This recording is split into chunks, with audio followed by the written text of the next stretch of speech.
दाने उम्मत काए कम नजर आएगा, कब गया था जो अब जाएगा।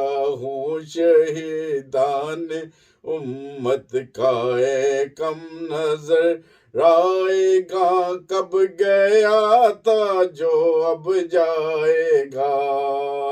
तेरी आवाज दुश्मन बदनवा, तेरी आवाज दुश्मन बदनवा।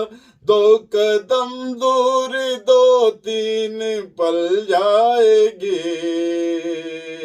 तेरी आवाज है दुश्मन बदनवा।